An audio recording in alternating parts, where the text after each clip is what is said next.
Today I will show you a mystery, thriller film from 2010, titled The Incite Mill. Spoilers ahead. Two limousines are taking a group of 10 people to the outskirts of the city. In the first car, we find freelancer Yuki, former secretary Shoko, web designer Bioru, former CEO and drinker Yoshi, and the mysterious Sosuke. In the second car, we find medical intern Takahiro, his girlfriend and nail stylist Wakana, divorced father Munyahiro, student Setsuzan, and housewife Sawako. Nobody knows each other except for the couple, plus Yuki and Shoko. In fact, Yuki is very happy to see Shoko is there and moves to sit next to her as he remembers how he ended up here in the first place. A few days ago, Yuki had been at the grocery store checking out the job ads on the magazine stand when Shoko approached him to ask him if he was also currently unemployed. After he confirmed it, she showed him a mysterious message on her phone that offered a job for the equivalent of $890 an hour. As strange as it sounded, both of them ended up applying.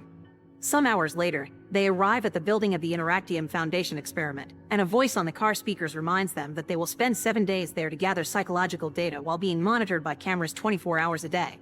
When the group enters the building, the same voice continues to give them instructions. No questions will be answered during the experiment. All their belongings must be left inside the lockers by the entrance, and this is their last chance to leave before the experiment starts.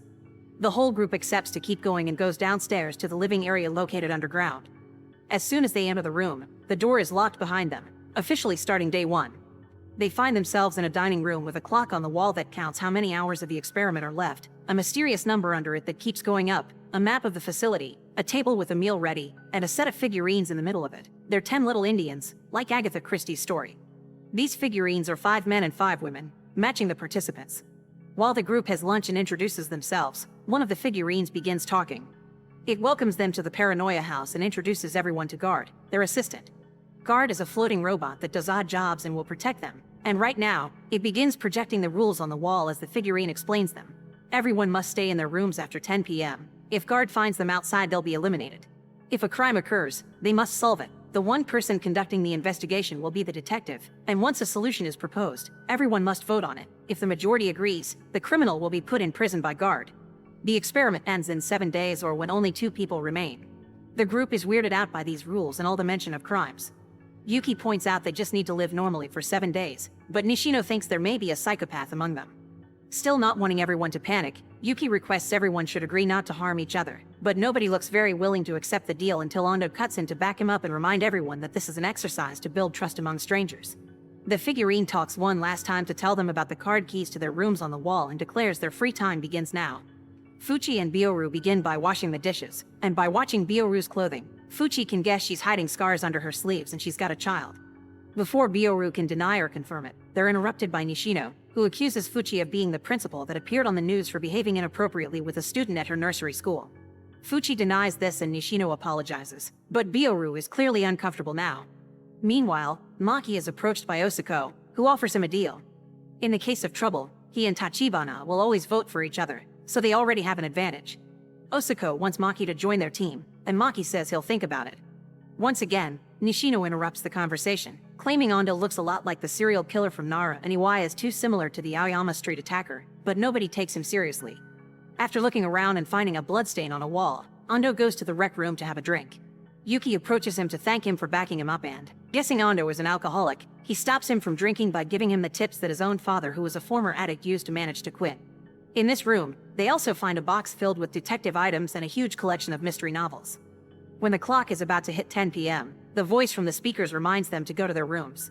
The participants find that there is no lock on the bedroom doors, but there's a mysterious box for each of them that can only be opened with their card keys. Yuki opens his box and finds a fire poker with a note referencing a Sherlock Holmes story that used a poker as a murder weapon. Scared, Yuki puts it all back before going to bed. On the morning of day 2, Yuki wakes up to find Shoko standing next to his bed, asking him if he's opened his box. But their conversation is suddenly interrupted by screams coming from the hallway. Bioru has found Nishino dead on the floor from 5 gunshots nobody heard. As the mysterious number in the dining room begins raising pretty fast, Yuki can't help noticing that Iwai chuckles when he arrives and sees the body. Panicking, Yuki asks the cameras for the experiment to end, but Maki points out it's actually starting. Ando has found Nishino's card key on the floor, so they use it to check what is inside his box. A dented green capsule and a note explaining it as cyanide as used in a Gideon Fell story. Some noises outside alert the group again and they run out to find Guard taking Nishino away to a special room with 10 coffins, one of which closes as soon as Nishino's body is put inside. Osako is realizing all of them must have a killing tool in their boxes when the voice on the speakers reminds them a solution is needed.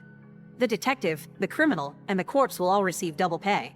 Refusing to live 6 days with a killer, Osako decides to become the detective and accuses Iwai of being the criminal because Nishino had called in the Aoyama street attacker. Yuki protests, reminding everyone they should be trusting each other and looking at the facts instead of throwing random accusations. But Osako still calls for a vote and Tachibana, Maki, and Fuchi vote in favor of his theory, especially Fuchi, who points out Iwai arrived late and wasn't surprised to see the body.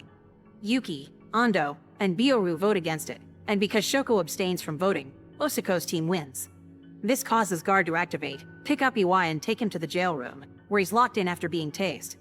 A few moments later, Yuki checks his box again and is shocked to find the poker has been changed for a gun. Then the group decides to look into Iwai's box, but they find it empty, making them think the murderer may still be among them. Later, while they're alone in the kitchen, Yuki decides to trust Shoko and tell her about the gun. She believes him when he says he didn't do it and apologizes to him for having dragged him into this wicked game. Afterward, Yuki finds Fuchi entering Shoko's room. She's brought the magnet from the detective box and uses it to try to open the box, but it doesn't work. Unaware that Maki is overhearing them, she starts searching the room for the gun, explaining she's caught on the Agatha Christie reference on the table and advising Yuki to look after himself because only those with the strongest will to live can survive. When night falls and everyone goes to their rooms, Yuki checks the gun again and discovers it has all its bullets, meaning no shots were fired. When a light appears outside, both he and Maki take a peek from behind the door, noticing Guard doing its rounds. Meanwhile, Fuchi finishes reading the novel she's taken with her and is frustrated because the last page is a cliffhanger. Desperate to know how the story ends, Fuchi decides to take a risk and go to the rec room to find the final volume in the series. But she barely takes a couple of steps before Bioru finds her and kills her with a nail gun. On the morning of day 3, the group finds Fuchi's body, so Ando and Shoko check her box only to find it empty. Tachibana begins panicking while Ando notices the mystery number on the wall getting higher at a very fast speed again. Suddenly, Maki accuses Shoko of being the killer because last night, he saw a woman's feet fleeing the scene. Trying to protect his girlfriend, Osako lies and says he saw it too, causing Yuki to argue with him again. But this time, Osako goes further and reveals his weapon, a knife, which he uses to threaten Shoko into showing them her weapon. Yuki rushes to get between her and the knife and Ando comes forward too to try and disarm Osako, but he's pushed away.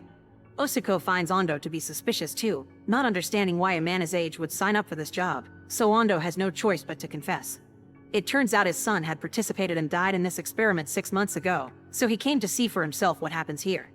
Now he's seen how everyone behaves, he has no doubts his son and the other members of his group tore each other apart.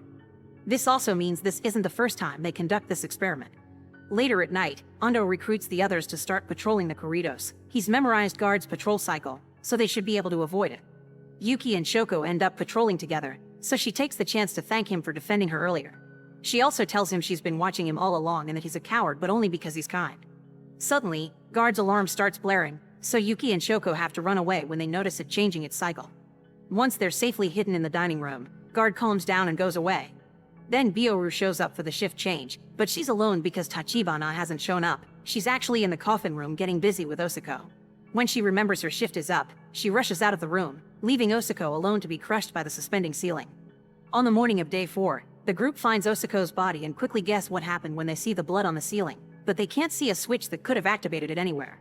When the ceiling suddenly shakes a bit, Ando and Yuki run outside and find Maki with a remote control in his hand. He swears it wasn't him and he just found the control as he runs into his room to grab his own weapon, which is a crossbow.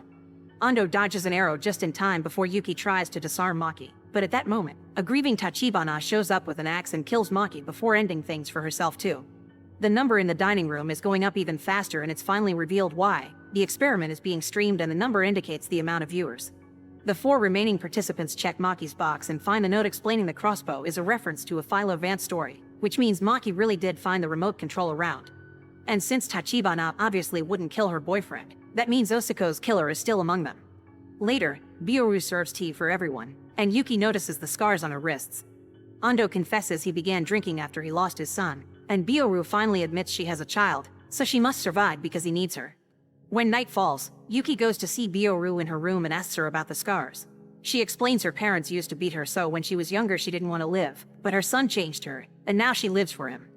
She's participating in this experiment because she needs the money to pay for her son's heart transplant overseas, and her determination to save him makes Yuki remember Fuchi's words, only those with the strongest will to live can survive. He finally realizes it was Byoru that killed Fuchi right before he falls to the floor. The muscle relaxant Byoru took from Fuchi's box and put in the tea is finally kicking in. As she retrieves the nail gun from the box, Byoru confesses she had been afraid of Fuchi after Nishino accused her of being an abuser. Now Byoru has to kill Yuki as well, so she begins chasing him through the corridors as the lights go out. Yuki has to drag his body through the floor because of the muscle relaxant, making it easy for Byoru to catch him, but before she can do anything, Guard shows up. Yuki pushes her off him and runs into the nearest room right before Guard shoots Byoru, which is the final clue Yuki needs to figure out what's going on before passing out. On the morning of day 5, Yuki meets with Shoko and Ando, who had also fallen victims to the muscle relaxant. Yuki explains that Guard killed Byoru and there was no criminal. The same happened to Nishino. The pill in his box had been dented, meaning he tried to bite it to end things. He wanted the death bonus, so all the money could go to his children. Most likely, he had wanted to die, and the Foundation sent him to be the first victim. That's why he spent the first spreading rumors to rile them up. The group reacted exactly like the Foundation wanted, searching for a killer that didn't exist. The voice from the speakers accepts Yuki's solutions, giving him double bonus pay for them. There's still one killing unexplained though, Osiko's crushing. But Yuki doesn't want to play anymore. He thinks they should reject the game and wait for time to run out. He leaves his gun on the dining room table to show his trust, so Ando does the same by leaving his graver, but Shoko doesn't join them. On the morning of day 6, Yuki finds Ando inspecting the gun and Shoko making breakfast. Ando has finally figured out that the number on the wall represents viewers, and it becomes higher every time someone dies, so the streaming revenue must be how they pay the participants. Later that night, someone takes the gun from the table. On the morning of the last day, Yuki discovers the gun is gone, so he goes searching for his friends.